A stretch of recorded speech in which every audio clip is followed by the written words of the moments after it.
Je pense qu'il y avait réellement un manque dans ce domaine-là. De nombreux réseaux de femmes existent, il y en a de plus en plus. Ils sont soit par secteur, soit par études. C'est des réseaux de cadres ou c'est des réseaux de femmes qui existent notamment dans l'immobilier. Ça n'existait pas dans l'aménagement et je pense qu'on a toutes besoin de se retrouver dans un endroit où on peut partager nos expériences, se donner des conseils, se réunir tout simplement entre femmes en dehors de son cadre de travail.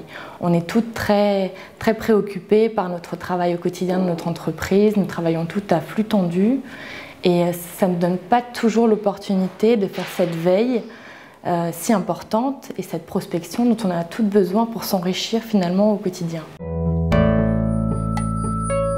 J'espère être d'abord une contributrice de ce réseau par mes écrits, parce qu'il y aura notamment un forum auquel on pourra toutes participer. Ce site internet sera essentiel pour les échanges que nous pouvons avoir les unes avec les autres.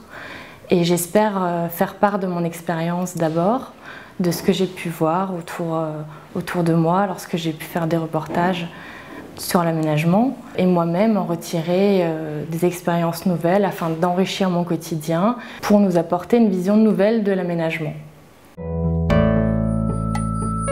On pourra être des designers, des architectes, des femmes qui travaillent spécifiquement dans l'aménagement, des journalistes et ainsi d'échanger avec des secteurs connexes.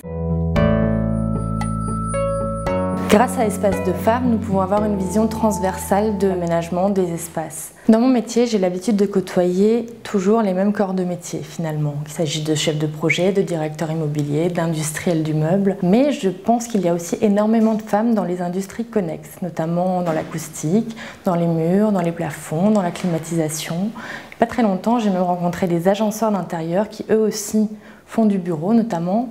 Et là aussi, partout, il y a des femmes qui n'ont pas l'habitude de se réunir et qui seraient extrêmement enrichissantes pour toutes dans leur conception, dans leur vision particulière de l'aménagement. Les unes les autres, nous ne nous connaissons pas forcément, donc il est très intéressant de pouvoir échanger avec des femmes qui sont dans un secteur bien spécifique, différent d'une autre, et qui contribuent elles aussi à faire d'un espace un endroit de bien-être. Je pense que les femmes ont un sens esthétique tout particulier.